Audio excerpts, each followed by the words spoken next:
ทรงรู้แต่ไอสไตล์ไม่รู้เหมือนมองไม่เป็นวิทยาศาสตร์ไม่อาจพิสูจน์ประเด็นพระองค์ทรงเห็นเพราะอยู่ในยานชั้นสูงรู้แจ้งแจ่มชัดการเปลี่ยนแปลงยิ่งนักกฎเกณฑ์ไตรลักษณ์ชักนำใจปรับปรุงกายนอกกายในแยกได้ปัญญาจะรุ่งมัคคยานเรื่องรู้เข้าเขตโสดาบัน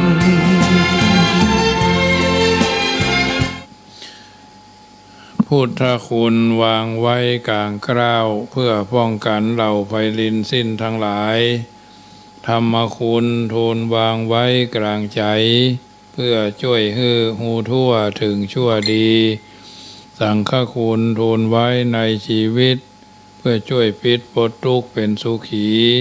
ด้วยบุญอภิวันอัญชลีสวัสดีโดยการนิรันดร์เทิน10 นิ้วกราบแนบใต้ไหวสาปารมีธรรมในครูบาอาจารย์พระมหาเถรานุเถระ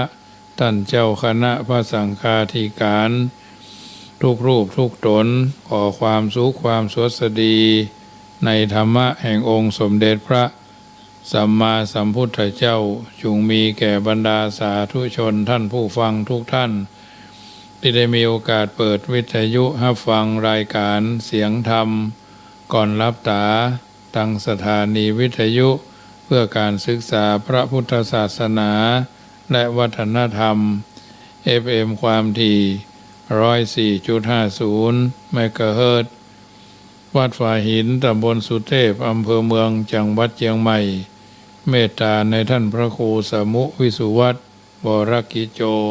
ท่านเจ้าอาวาสและท่านผู้อำนวยการสถานีวิทยุแห่งนั้นถวายเวลาให้ธรรมภาพพระมหาประสิทธรรมาภินันโท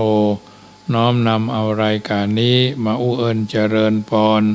มาเป็นปฏิพรให้บรรดาญาติโยม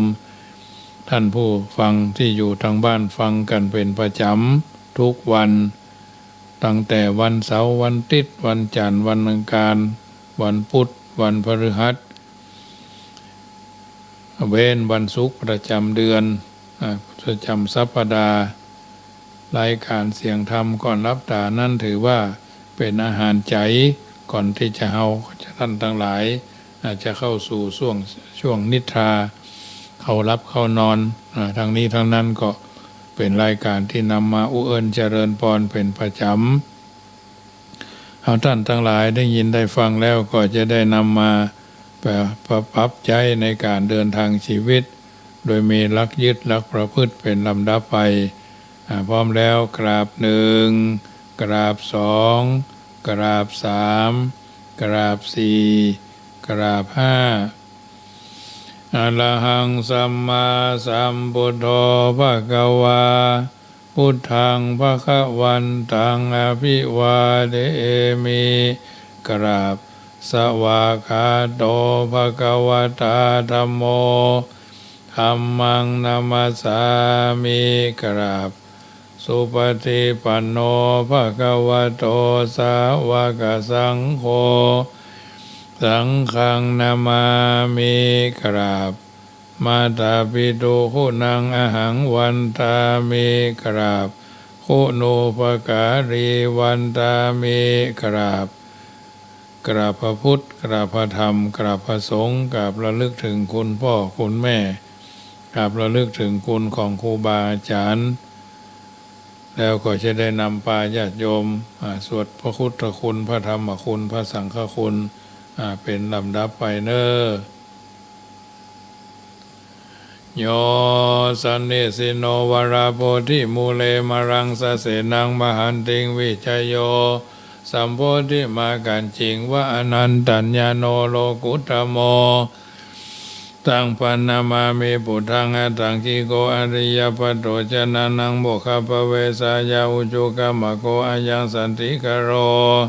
ตุทัสโสนโยปนิยานิโกตังปันนามามิทังคะธัมมังสังโฆวิสุทโธวราตกินโยสันตินทริโยสัพพะมราปะหิโนอุเนหิเนเกหิสมิติปัตโตอนาสโวตังปันนามามิสังฆังนามามิพุทธังกุณสาคลันตังนามามิธัมมังมุนิราชเตสิตังนามามิสังฆังมุนิราชสาวกังอัจจโยโนพันเตอัจจกมายะถาภเลยะถามุระเหยะถากุสเลเยมยังบุตตาธรรมสังฆากรรมฐานังกรรมฐานาทายกาจริยังนิพพานามากุเตสกังอัจจโยโนพันเตอัจจกมายะถาภเลยะถามุระเหยะถากุสเลเยมยังบุตตาธรรมสังฆาสังฆเตสุติรัตเนสุอติเทวาปัจจุปเนวาวิวายะทิวาลาโหวากายเยนวาวาจายะวามนัสสาวาปะมาตังวากาลวังวานกาสิมหาติสวายะตาธรรมังปฏิกโรมาเตสังโนปันเตปุถาติรัตนาปัญจกังอนุกัมปังอุปาทายาอัจจยังอัจจยโตปฏิคันหันโตขมันโตอายติงสังวรยามายติงสังวริสามานาปุเนวังปฏิกริสามาพุทธปูจามหาเตจาธรรมปูจามหาปัญญาสังฆปูจามหาราภาปูจาระเหปูจายโตปุเตยะติวาสาวเกปปัญจสมาธิกันเดติเนสุกะปริเทเวเตตาทิเสปูจายโตนิพุเตอกุโตปเยนะสักกะปุญญาสังฆตุอิเมตามาปิเกนะจิอิมินาอาคิตุปะบุภาราจาปุจากาลวากาเมนะเมตยาพุทธสัทธสนัญจลภามหาเสยวานุภาจโตพุทโธเมตโยเทวะภูจิโตสังสาเรสังสารันโตปิอปเยนะขมามหา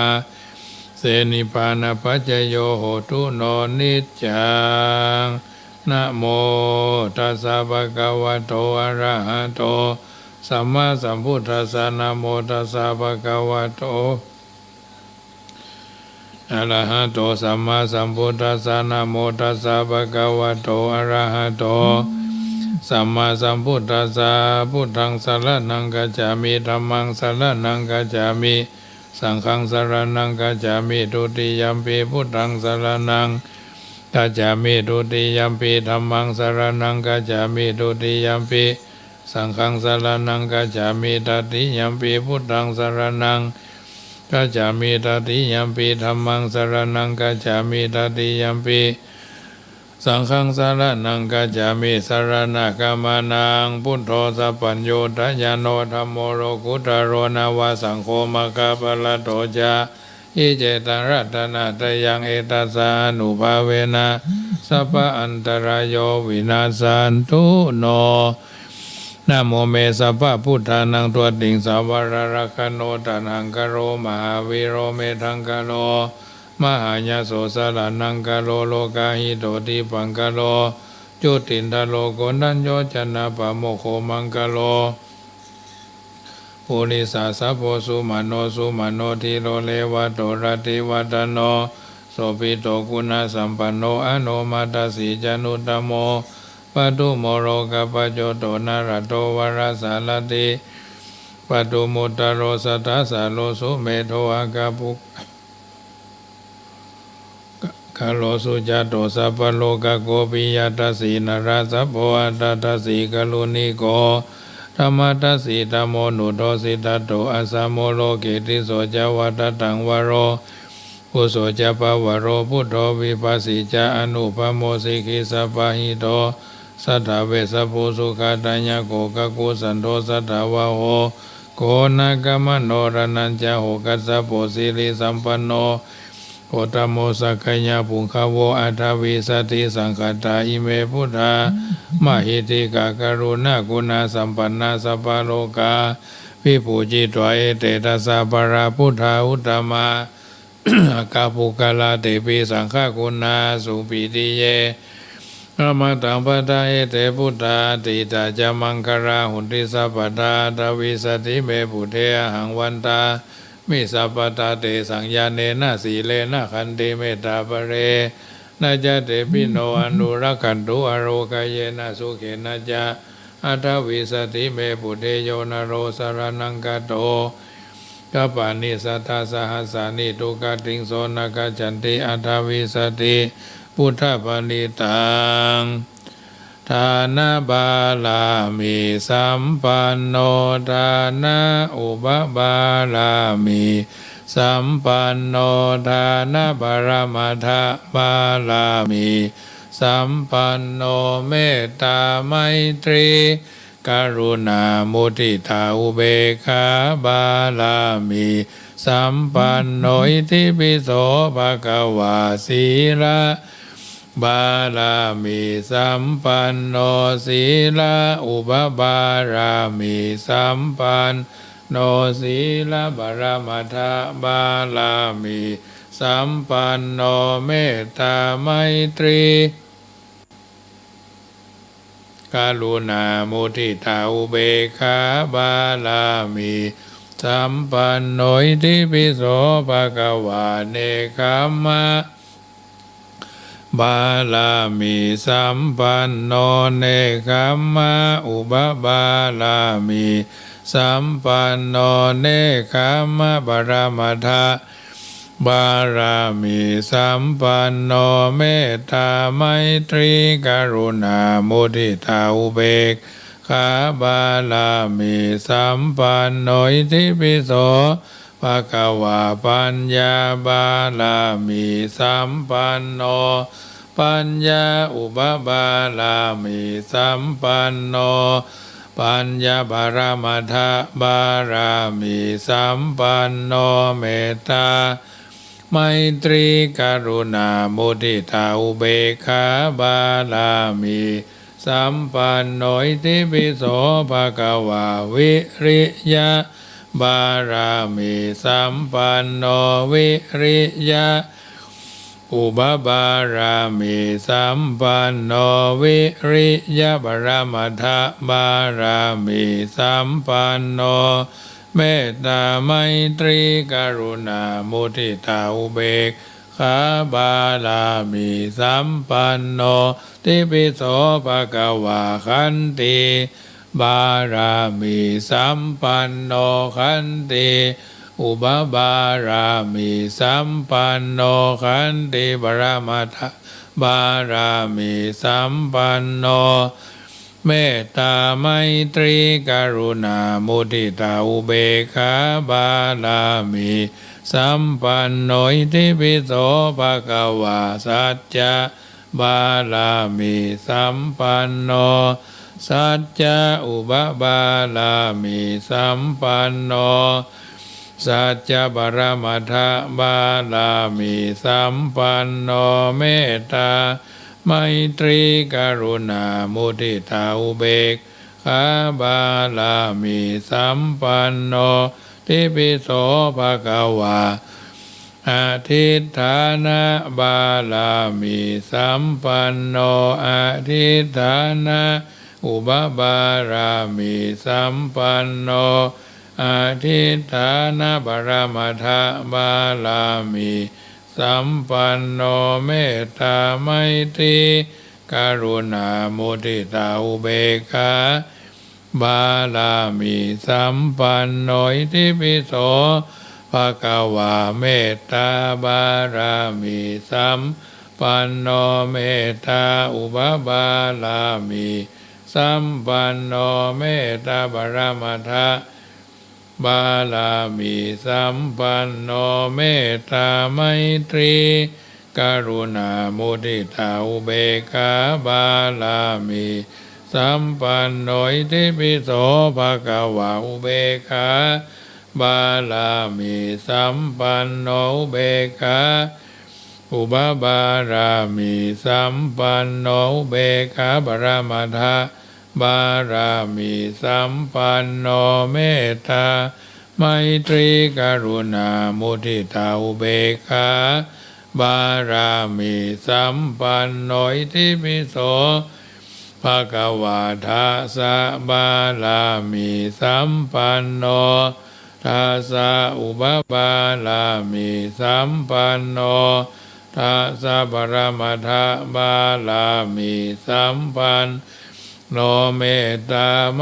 ตรีกรุณามุทิตาอุเบกขาบาลามิสัมปันโนติปิโสภะคะวาพุทธังสารนังคัจฉามิธัมมังสารนังคัจฉามิสังฆังสารนังคัจฉามินะมามิหัง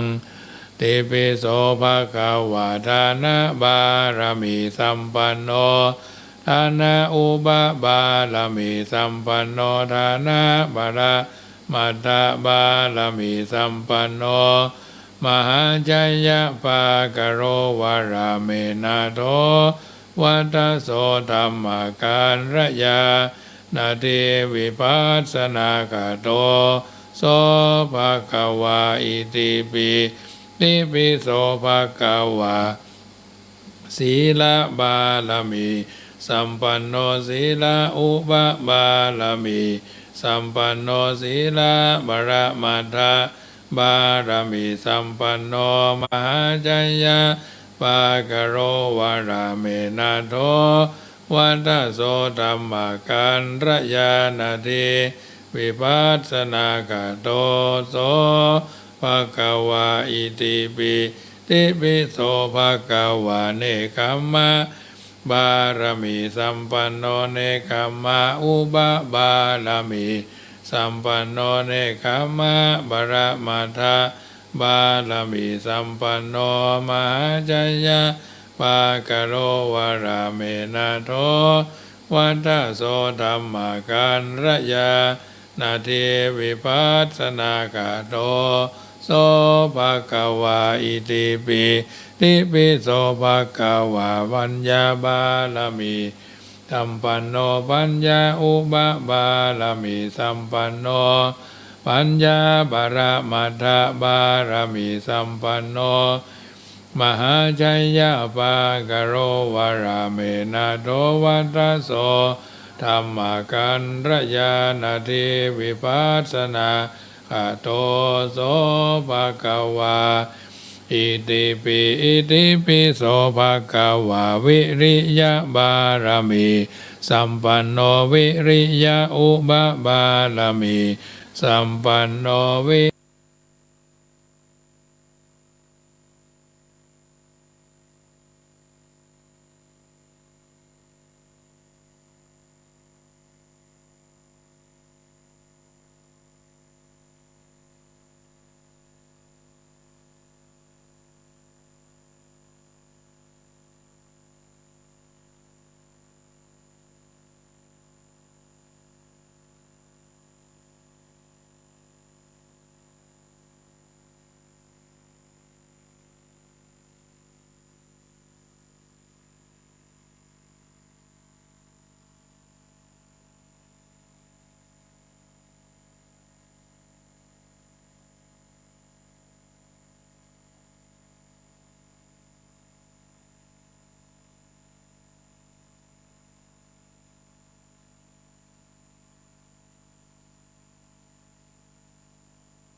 จาอุปบารมี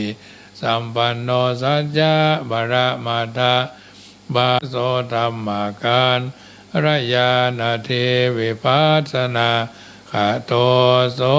ภะคะวะอิติปิอิติปิโสภะคะวะอธิฐานะบารมีสัมปันโนอธิฐานะอุปบารมีสัมปันโนอธิฐานะบารมัตถบารมีสัมปันโนมหาชัยยะปากโรวาลาเมนาโตวัตโสธรรมการระยานาทีวิปัสสนากโตโสภะคะวะอิติปิติปิโสภะคะวะอุเบกขาบารมีสัมปันโนอุเบกขาอุปบา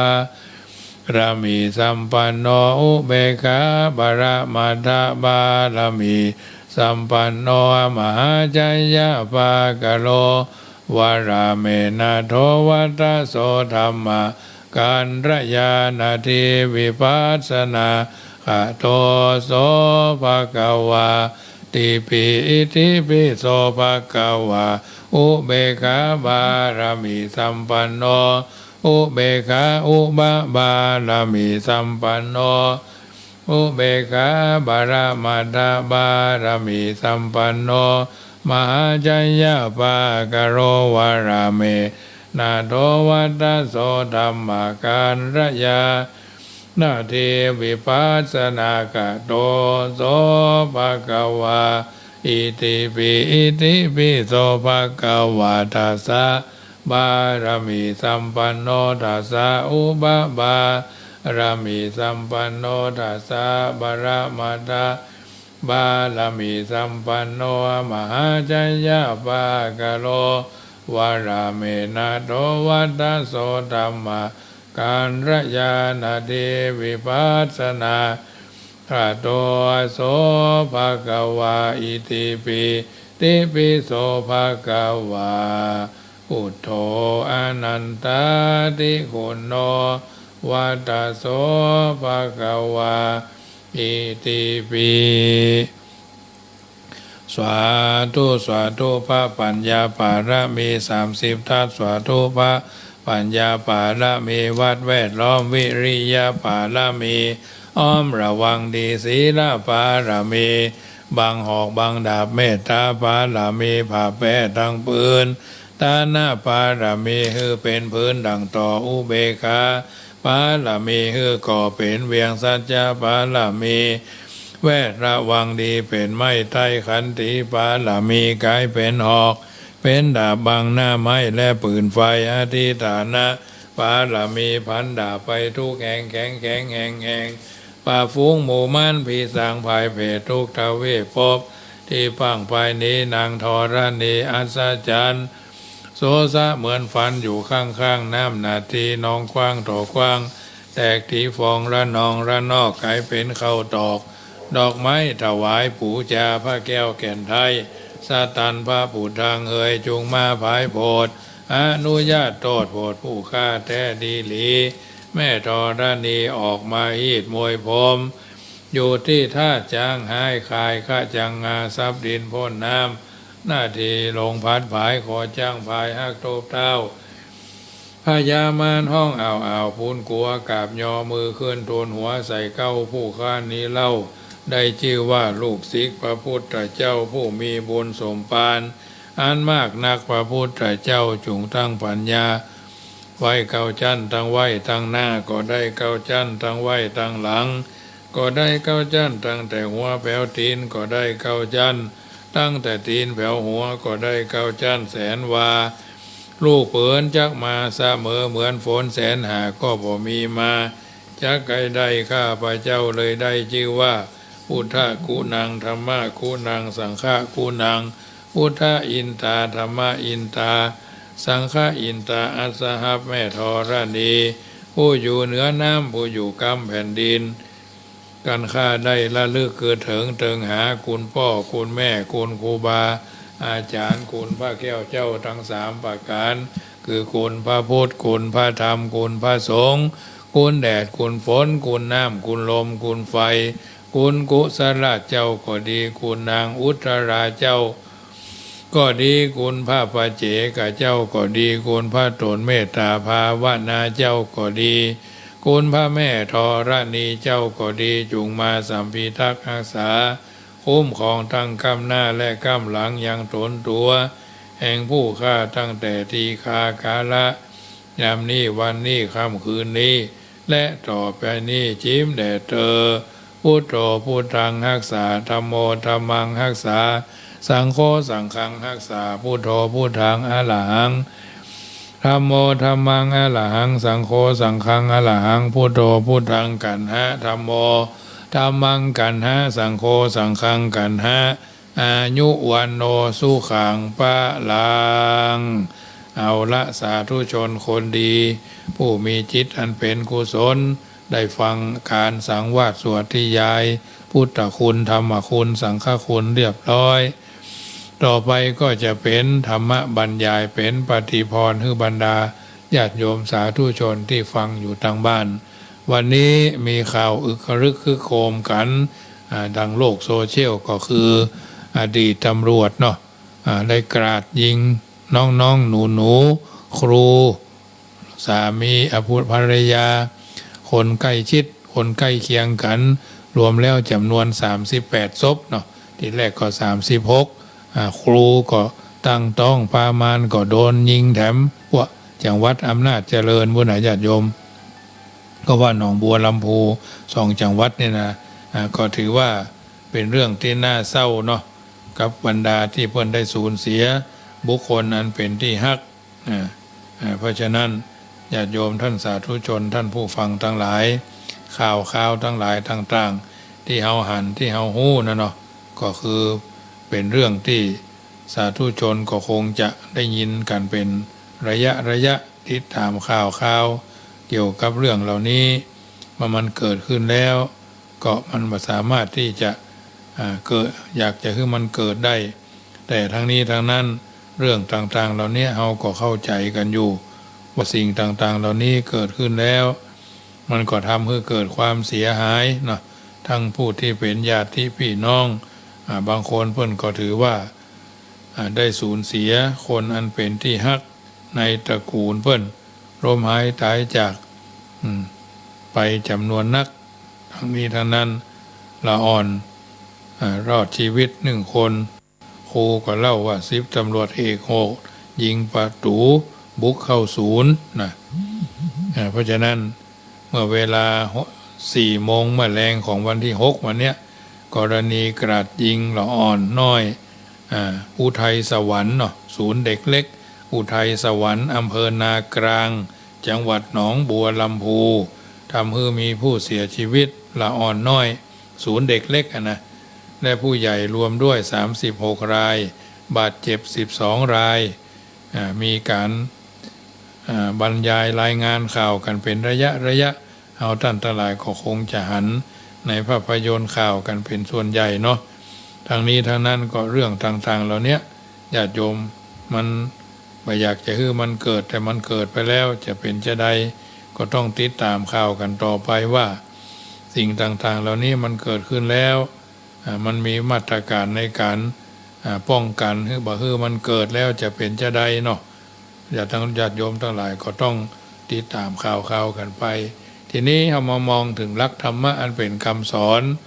ในทางพระพุทธศาสนาก็คือหลักธรรมพัฒนาคนนะหลักธรรมพัฒนาคนต้องมีหลักธรรมหลักเกณฑ์หลักการหลักแหล่งแล้วก็คือหลักธรรมเนี่ยนะบางทีบางครั้งธรรมะบากปิกมาโลกาจะวินาศเนาะการพัฒนาก็คือการทำให้เจริญคนเป็นกิริยาแปลว่ากวนให้ทั่วแปลว่ายุ่งแปลว่าอยู่บ่นิ่งการที่จะกวนให้คนโกนให้ทั่วก็ต้องบ่ให้อยู่นิ่งคนจึงมีความหมายว่าบ่อยู่นิ่งบ่อยู่เฉยถ้าอยู่นิ่งก็บ่ห้องว่าคนเนาะความบ่อยู่นิ่งของคนก็คือใจกึดปากอู้มือทำถ้าเลิกกึดเลิกอู้เลิกทำก็เลิกเป็นคนคือตายนอนกระด้างกระเดืองนะนอนกระด้างนอนทอดล่างนั่นนะปากต้องบ้องพ่องตาลุดตาลดพ่องเนี่ยตายดีก็นอนดีตายให้ก็พอบ่ได้เป็นที่อุจจาทนาตาตายลดจนตายเพิ่นยิงตายมัดคอตายตกน้ำตายดีก็หน้าพออยู่เนาะตายเท่าตายแก่ตายเป็นพญาติเนาะตายเกิดลูกสัปปะตายญาติโยมที่เขาจะหูจะหันเนาะคำว่าคนหมายถึงมนุษย์คำว่ามนุษย์หมายถึงคนที่มีใจสูงนะถ้าคนเพื่อมีใจสูงเพื่อนก็บะเนี้ยแบบนี้เนาะหรือหู้ที่สิ่งที่เป็นคุณเป็นโทษสิ่งที่เป็นประโยชน์และไม่ใช่ประโยชน์คนที่เกิดมาห้องว่าคนได้ทันทีแต่จะเป็นคนที่สมบูรณ์คือมนุษย์เป็นผู้มีใจสูงเป็นผู้ฉลาดรู้จักบาปบุญคุณโทษอย่างนายตำรวจ10ตำรวจเอกเนี่ยครั้งแรกเพิ่นก็เจ้าหน้าที่เพิ่นก็ฮือพัก หยุดราชการไปช่วงหนึ่งแต่ก็ยังบัดลงโทษอย่างเตื้อครั้งที่สองก็ยังอยู่ยังเอาอย่างเก่าอยู่เขาควายมันเคยว่องสุมาเตอหมาหรือสุนัขมันเคยกินอุจจาระมันก็ตึงกินญาติโยมเอ๋ยอย่างที่คนเมืองเพื่อนว่านะภาษาที่มันสุภาพนะหมามันเคยกินขี้มันก็ตึงกินญาติโยมเอ๋ยบอกว่าหมาฝรั่งหมาไทยหมาอินเดียหมาจีนหมาญี่ปุ่นหมาเกาหลีกินหมดนะเพราะว่ามันเป็นยอดอาหารของมันนะบางทีบางครั้งเรายังอายหมาหรืออายสุนัขโดยซ้ำไปเพราะหมาบักกินเหล้าหมาบักกินเบียร์ญาติโยมเอ๋ยหมาบักกินยาม้าหมาบักกินยาบ้ายาอียาไอแต่ทำไมคนจึงกินแสดงว่าคนจุดกว่าสุนัขหรือหมานะญาติโยมรู้จักผิดชอบชั่วดีเนาะหมามันมีความคิดมันมีวิจารณญาณและมันมีจิตใจสำนึกแต่เราต้องมองคนว่าทำไมคนมีจิตใต้สำนึกมีคุณวุฒิมีคุณภาพและก็ทำไมไม่เอาคุณธรรมมาใช้รู้จักผิดชอบชั่วดีจึงจำต้องมีการศึกษาอบรมก่อนบางคนบางครั้งแม้มีการศึกษาอบรมแล้วแต่ยังบ่เป็นคนที่สมบูรณ์เนาะคือยังเป็นมนุษย์ผู้มีใจสูงผู้จักผิดชอบชั่วดีบ่ได้การพัฒนาคนจึงหมายถึงคนทำให้เจริญสิ่งใดที่ควรมีแต่ยังบ่มีก็ทำให้สิ่งนั้นสิ่งใดควรมีอยู่แล้วแต่ยังบ่ดีก็ทำให้ดีขึ้น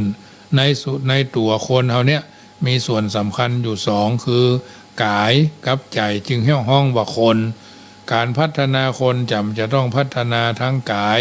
ทั้งใจทำให้เจริญถึงกายถึงใจแต่ส่วนใจนั้นมีความสำคัญว่ากว่ากายจิตเป็นนายกายเป็นเบาใจเป็นใหญ่ใจเป็นประธานของสังขารร่างกายการสวดมนต์เป็นยาทาการภาวนาเป็นยาใจหรือใจห้ายเป็นผีใจดีเป็นคนใจวกวนเป็นบ้าเนี่ยไอ้10ตำรวจเอกเนี่ยเป็นบ้าเพราะใจวกวนฆ่าแผวลูกฆ่าแผวเมียเนาะฆ่าแผวคนข้างเคียงใกล้บ้านเฮือนเคียงเปิ้นหมู่อีโนอีเน่โดยเฉพาะน้องๆหนูๆน่ะบางคนอาจจะเป็นใหญ่เป็นโตพัฒนาก็ได้26ศพเป็นดีอินโด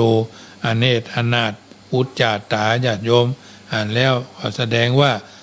เฮามองแถมมุมนะว่าเราอ่อนมุนิตก่อนถ้าจะเป็นคนที่ทำมันอย่างตายด้วยกันหมดตายด้วยกันรับยังตายเนี่ยสุขขังมรณะสตินะสุขขังมรณังนะรับเป็นสุขรับตายไว้เถอะเนาะรับตายใจกล้าเป็นนักรบใจสงบเป็นสมณะใจเลิกใจลดใจละเป็นพระอรหันต์คนที่จะเป็นคนบกพร่องต้องถึงพร้อมด้วยอายตนะภายในเหล่านี้คือตาหูจมูกลิ้นกายใจถ้าขาดเสียแต่อย่างใดอย่างหนึ่งย่อมถึงความเป็นผู้ประสมบูรณ์บ่ได้รับความสะดวกต้องอาศัยคนอื่นเพราะตาท่านอุปมาเหมือนงูหูอุปมาเหมือนจระเข้หูดังหรือจมูกอุปมาเหมือนนกลิ้นอุปมาเหมือนสุนัขบ้านกายอุปมาเหมือนสุนัขป่าใจอุปมาเหมือนลิงหรือวอกสิ่งทั้ง6เนี่ยจึงมีลักษณะที่ทำให้เกิดความยุ่งยากวุ่นวายเหมือนการนำเอาสัตว์ถึง6ชนิดมาผูกติดรวมกันเข้าสัตว์เหล่านั้นเหมือนต่างตัวต่างจะไปตามที่ตัวชอบก็จะทำให้เกิดความวุ่นวายเป็นที่สุดการพัฒนาคนนั่นที่สำคัญควรพัฒนาตนก่อนจึงควรพัฒนาคนอื่นในภายหลังพัฒนาตนจนอ่านตนออกบอกตัวได้ใจตัวเป็นหันตัวชัดถ้าเป็นคนยังบ่เจริญจะทำให้คนอื่นเจริญได้อย่างใดตนยังอ่านหนังสือบ่ออกจะสอนคนอื่นให้อ่านหนังสือออกได้อย่างใดแม้อ่านหนังสือออกแล้วบางคนก็ยังสอนคนอื่นอ่านหนังสือออกได้ยากการสอนบ่ได้เพราะบ่ฮู้วิธีสอนเหมือนแม่ปู่สอนให้ลูกปู่เดินตรง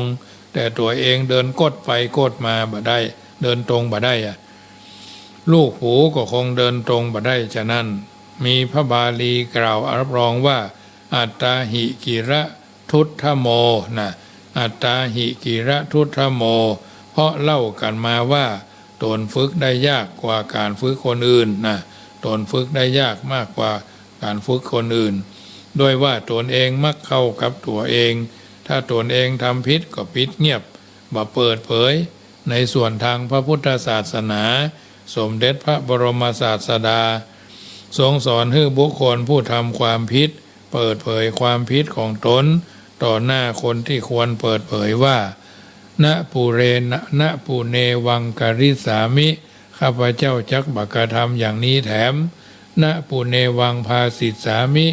ข้าพเจ้าจักบ่อู้อย่างนี้แถมณปุเนวังจินตยิตสามิข้าพเจ้าจักบักกึดอย่างนี้แถมบ่ทำอย่างนี้แล้วบักกึดบ่อู้อย่างนี้แล้วและบ่อู้อย่างนี้แล้วบักกึดอย่างนี้แล้วมาปรับปรุงตัวเก่าแก้ไขตัวเก่าก็ควรการกันย่อมดีกว่าการแก้ฉันใดการแก้ไขย่อมดีกว่าการแก้ตัวอย่างนั้นอัตตานังทะมันทะมยันติบัณฑิตาดังนั้นคนฉลาดทั้งหลายย่อมฝึกตนทันโตเสโธมนุษย์เสสุเพราะในหมู่มนุษย์บุคคลผู้ฝึกตนชื่อว่าเป็นคนดีคนประเสริฐในข้อว่าพัฒนาด้วยอัญญังจะวิจัชนาหรืออธิบายไปตามลำดับว่าพัฒนาด้วยวิชาอันว่าวิชานี้แปลว่าความรู้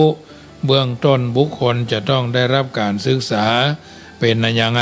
เป็นหมอเป็นครูเป็นแพทย์เป็นพยาบาลเป็นช่างไม้เป็นช่างเล็กเป็นช่างปูนเป็นช่างอัญญังต่ออัญญังมากมายเป็นช่างเย็บช่างย้อมช่างทักช่างร้อยช่างฟ้อนช่างลำช่างคับช่างขานช่างดนตรีดีดสีผีเป่าเนาะอันนี้ก็คือวิชาคือความรู้มีวิชาเหมือนมีทรัพย์อยู่นับแสนไม่แร้นแค้นหรือไม่อดมีวิชาอยู่ในตัวบ่ต้องไปกลัวอดถ้าบ่คิดจะทำมันก็อดตายอันนี้เป็นต้นด้วยการกระทำและการปฏิบัติรู้เรียนให้รู้เป็นครูเขาเรียนให้รู้เป็นครูเขาอ่านตัวออกบอกตัวได้ใช้ตัวเป็นเข็นตัวถูกในทางคดีโลกเพิ่นบอกกล่าวเอาไว้ว่าพุทธิศึกษาการฝึกหัดสมองให้เกิดความรู้ให้เกิดความคิดให้เกิดสติปัญญาให้มีความเฉลียวอย่ามีความฉลาดอย่างเดียวฉลาดด้วยเ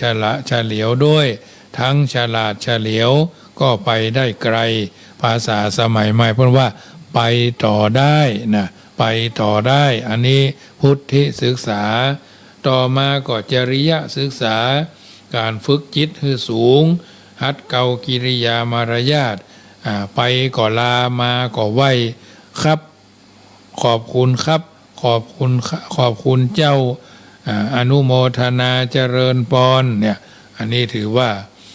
สวัสดีครับสวัสดีค่ะเนี่ยอันนี้ถือว่าเป็นมารยาทการไหว้การกราบกรรมการกราบแบบเป็นจังคประดิษฐ์กราบพระพุทธกราบพระธรรมกราบพระสงฆ์กราบพ่อกราบแม่กราบครูบาอาจารย์นิ้วหัวแม่มือนิ้วจี้อยู่ตรงไหนอย่างเขาเคยสอนละอ่อนเนาะอัญชลีอยู่ระหว่างอก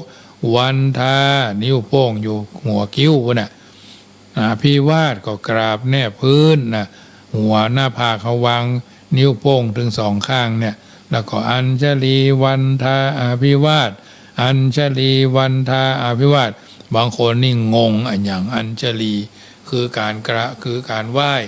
วันทาคือการประนมมือไหว้เป็นกระพุ่มดอกบัวอันนี้คือการฮัดการนั่งพับเพียบก็เหมือนกันผู้ชายนั่งคุบเข่านั่งเทพพนมเนาะผู้หญิงนั่งเทพธิดานั่งพับเพียบนั่งพลแม่อีกต่อเนาะอันเนี้ยคัดเก่ามันฮัดทำบ่อยๆคนบ่เคยฮัดฝึกคัดเก่าไปนั่งสมาธิไปนั่งวิปัสสนา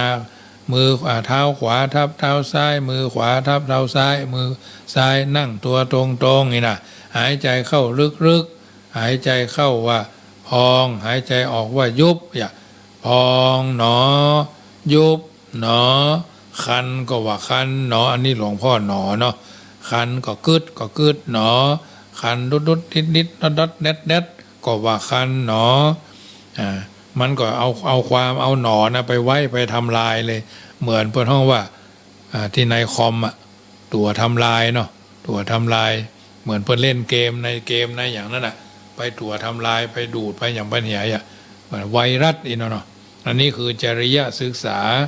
ภาระศึกษาก็หัดออกกำลังกายดูเจ้าประกอบไปบิณฑบาตบำรุงสุขภาพอนามัยคือสมบูรณ์ปราศจากโรคภัยเบียดเบียนกับทั้งมีน้ำใจเป็นนักกีฬาหูการหูชนะหูอภัยเพราะว่าจิตใจเข้มแข็งย่อมกู้กับร่างกายที่แข็งแรงนะอันนี้ภาระศึกษาเรื่องกำลังว่าเอาออกกำลังได้ก็เหนื่อยก็ลองขึ้นใดลงขึ้นใดบ้านไผ่2 ชั้นยานตมาภาพเนี่ยกุฏิไม้2 ชั้นบนเป็นไม้ชั้นล่างเป็นปูนก็เดินขึ้นเดินลงเอาหอบเอาเหนื่อยเอาถึงหู้หรอเอาพยายามลองเดินพอแล้วแสดงว่าการขับถ่ายระบบการเปิดห้องว่าฉีดชาติในร่างกายอันนี้ขาดข้องละเอากินน้ำนักเอากินน้ำน้อยเนี่ยเอาหู้เราญาติโยมเป็นหมอตัวเฮาเลยน่ะเป็นหมอก็ได้ไม่ได้เป็นหมอไม่ได้เป็นพยาบาลแต่เป็นห่วงนะเป็นห่วงสุขภาพดีไม่มีขายถ้าอยากได้ต้องปฏิบัติขัดเกลาตนเองนะทุเจ้าก็คือโกนหัวทุกวันขึ้น14 ค่ำนะเดือนออก14 ค่ำก็คือโกนเดือนละ1 ครั้งเนี่ยหรืออาจจะ2 ครั้งก็แล้วแต่อันนี้คือภาระหัตถศึกษาการฝึกหัดที่มีความเคยชินไม่ใช่สะดวกนักมักง่ายนะสบายนักเกยตัวมิใช่อย่างนั้นขยันหมั่นเพียรในใจมือปฏิบัติงานคือเป็นรากฐานของการประกอบสัมมาอาชีพในส่วนคดีธรรมปริยัติคือการศึกษาตามธรรมคำสอนของพระพุทธเจ้าแม้จะมีหัวข้อธรรมะมากมายแต่รวบรวมธรรมะคือมีลักษณะอย่างเดียวกันไว้ในที่แห่งเดียวกันรวมเป็น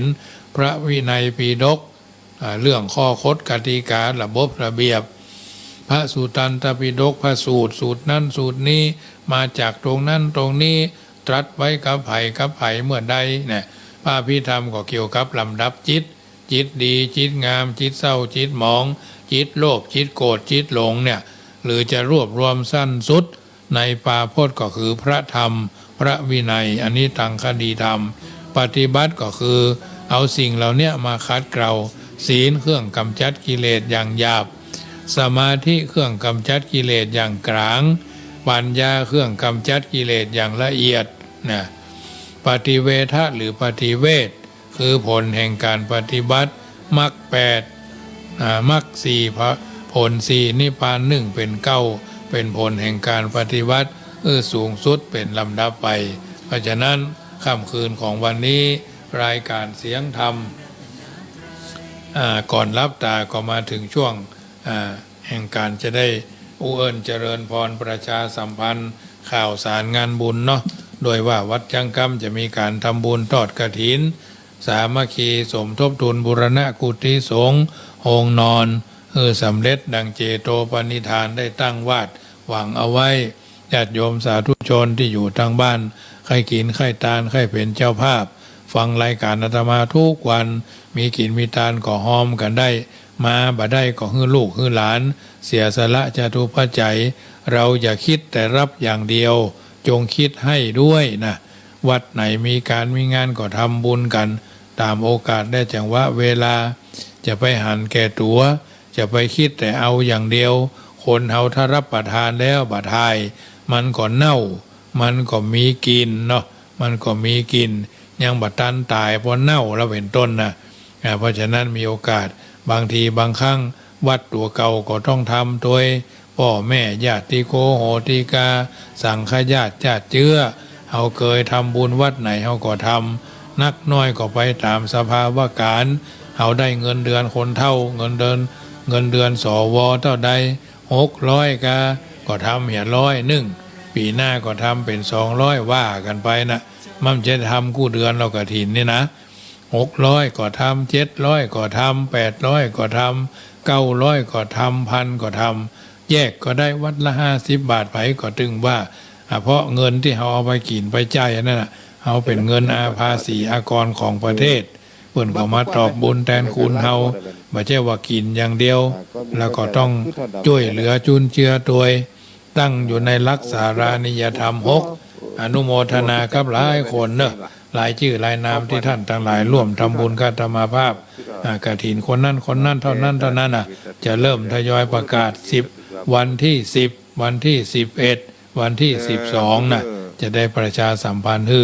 กฐินปีนี้ก็หมายมีคุณโยมแม่จันสุดาขันติธารางกูลและพี่ๆน้องๆเพื่อนเดียวเซียวฮักของเปิ้นรวมถึงโยมแม่บุภาจันเที่ยงเนอะการพิมพ์ดีกาเนี่ยธรรมภาพบ่ได้บอกคือเปิ้นล่วงหน้าเพราะว่าพิมพ์ไปตามระบบเปิ้นมา4-5 คนเฮาก็เอาทำไปตามนั่นบ่ได้ละบ่ได้เลิกบ่ได้เลือกที่ฮักบ่ได้มักที่จัง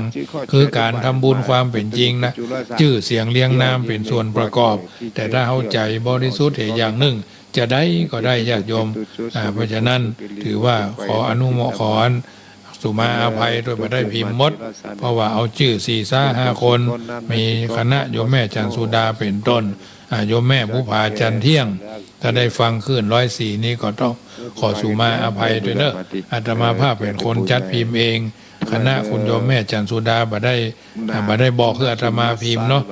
ขนาดวันที่เพิ่นมาทำบุญอาตมาภาพวันอายุวัฒนมงคลอาตมาภาพก็เอาคือคนละซองเนาะคือเพิ่นเอาไปอ่านพอความเปลี่ยนไปเปลี่ยนมาจะใดนะบ่ได้ตรงนั้นตรงนี้บ่ได้เร่งนะบ่ได้เพิ่นบ่ได้บังคับอาตมาคือพิมพ์แต่พิมพ์แจกไปหลังน้อยๆก็ฮู้ข้อกำหนดกฎเกณฑ์บางท่านก็เอาพิมพ์ซอง1,000บางคนก็เอาไปบางคนก็เอาไปบางคนก็ไป10 ซอง20 ซอง30 ซองก็แล้วแต่จะมาก็บ่มาอาตมาภาพผมไปเก็บเพราะว่าถือว่าเจิญเพิ่นมาอย่างน้อยๆก็บอกกำหนดเวลาว่าการกินการทานเพราะฉะนั้นวันที่13ร่วมกินร่วมทำบุญทานกฐินวัดจังกำเวลา 9:39 เริ่มพิธีทางศาสนานะไปจะมีโฮงทานน้ำขนมนมเนยอย่างมากก็ได้ทราบว่าโยมแม่บุภาจันเที่ยงเจ้าพัดไทยมาเนาะอนุโมทนาล่วงหน้าเนอะวันที่15ก็กฐินวัด7 ลินเนาะอาตมาภาพก็จะไปร่วมอยู่เนาะเพิ่นบ่ได้นิมนต์ก็จะไปพอถึงไปอยู่แล้วไปด้วยความบริสุทธิ์บ่มีเบื้องหน้าเบื้องหลังบ่ได้เลือกที่ฮักบ่ได้มักที่จังบ่ได้กลัวคนนั้นว่าบ่ได้กลัวคนนี้ว่าเพราะตั้งใจจะไปนะปีแล้วก็ไปเหมือนกันไปร่วมด้วยนะวัดในเครือข่ายถ้าว่ามีศรัทธาที่จะไปนะศรัทธาที่จะไปก็คือความบริสุทธิ์ใจนั่นแหละวันที่23งานทำบุญสลากพัดห่วงพญามังลายเนอะอาตมาภาพก็จะทำต้นไปวันที่21เมื่อแรงก็จะได้มาจำวัดที่ห่วงพญามังลายขอเข้าพี่น้องเชียงใหม่ฉันเนอะ21แล้วก็23เมื่อเจ้าแถม21นี่คงจะเป็นเพนเนาะ21นี่คงจะเป็นเพน22หลังเพนเนาะเมื่อแรงเป็นน้ำปานะเนาะ21นี่มีงานทำบุญขึ้นบ้านใหม่บ้านพระบาทโค้ง11เนี่ยมีงานพระบาทขึ้นเงินใหม่22ก็กฐินเจ้ากฐินสำนักสงฆ์หลวงพ่อโชคใหญ่23ก็กฐิน23นี่งานทักษลากพัดห่วงพญาเมืองลาย28นี่ก็จะไปทอดกฐินร่วมกับคณะสงฆ์อำเภอสะเมิงพี่น้องที่ฟังรายการนี้จะร่วมอาตมาภาพก็น้อมเอิญเจริญพรเนอะ99กล่องบุญละ99 บาทเนอะอาตมาภาพเริ่มต้นคือ3,000เนาะจะไปร่วมทำบุญกฐินซื้อเครื่องมือการแพทย์เครื่องสุขบริพันธ์เกี่ยวกับเครื่องช่วยหายใจเค รื่องฟอกใจอันอย่างของโรงพยาบาลเสมิงโดยประสานงานของท่านพระครูสุวัตวรคุณเจ้าคณะอำเภอเสมิงเป็นครั้งที่2เนาะครั้งที่1ท่านอาจารย์มหาพิษณุนำไปก็ได้200,000 ปลายครั้งที่2เนี่ยธรรมาภาพก็จะไปร่วมนักน้อยเขาก็บ่ได้ว่าแต่เขามีเจตนาว่าจะไปกินไปทานโดย24นี่ก็งานทำบุญอายุวัฒนมงคลท่านพระครูมนูนกิจจาธรท่านเจ้าคณะอำเภอแม่ทาวัดทากาศเนอะอันนี้ก็มีโอกาสก็ร่วมด้วยช่วยกัน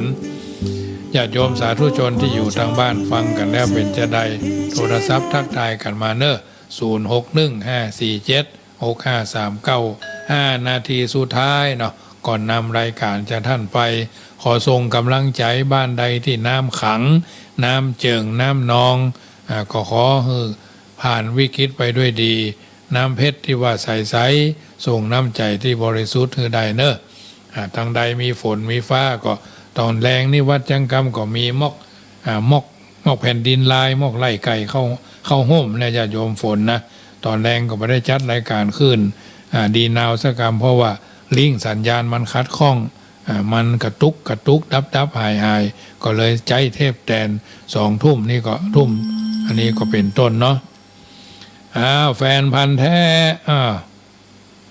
เจริญปอนเจริญปอนโอ้วันนี้อากาศดีมากเลยครับฟ้าใสเนาะเป็นกำลังใจธรรมะสู่บ้านสู่หอสู่เฮือนเนาะโมทนาวันพุธก็ว่ากันใหม่เนาะเจริญปอนพี่แฟนพันธ์แท้ตุลุงพันธ์ปุ้นอันอย่างก็ต้องหัวจ้างเนาะกัลยาณมิตรผู้สูงวัยเนาะสว มีโอกาสฟังกันไปเนอะฟังกันไปเถอะญาติโยมแต่ละวันบัดซ้ำเนาะฟังไปเถอะเพราะฉะนั้นอาตมาภาพก็อู้ไปตามสไตล์เนอะถวายสักตนหนึ่งจะคืออู้อ่อนน้อมนอบแนบก็คงบัดใจนะก็อู้ไปตามสภาวะการอัตลักษณ์ไข่อัตรามันมีจิตใจบริสุทธิ์ความบริสุทธิ์ด้วยความจริงใจจริงจังและก็จริงแท้ต่อท่านทุกคนที่ฟังอยู่ทางบ้านฟังเป็นอาหารใจเนอะกึดจะได้ค่อยใจเทิงแปลงใจเทิงผ่านมาทางวัดจังก้ามผ่านมาทางป่าซางก็สามารถร่วมทำบุญกันได้คนละเล็กคนละน้อยกฐินก็มีปีละ1 เตื้อที่สำคัญอย่าไปลืมวัดบ้านเดิมที่เฮาได้อุปถัมภ์อุปถากเพื่อนบ่มีเฮาก็ช่วยกันพ่อหลวงปู่จานตู้หลวงประธานอสมประธานแม่บ้านประธานผู้สูงอายุรวมกันบัดเดียวนี้ปีนี้กฐินบ้านเฮามีเฮาช่วยกันดีฮะคนละน้อย2 น้อย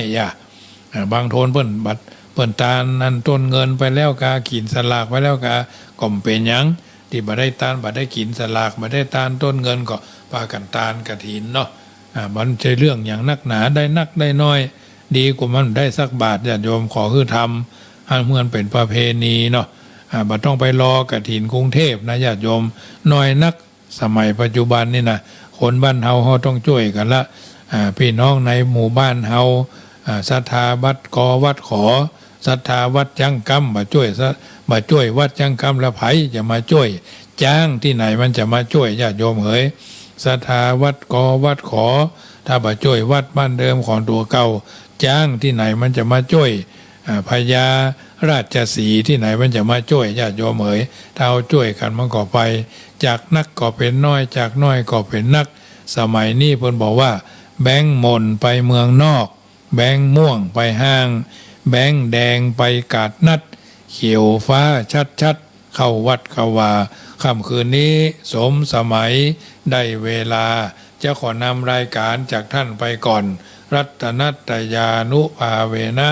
รัตนัตตยเตจสาพุทโธบังซ้ายธัมโมบังขวา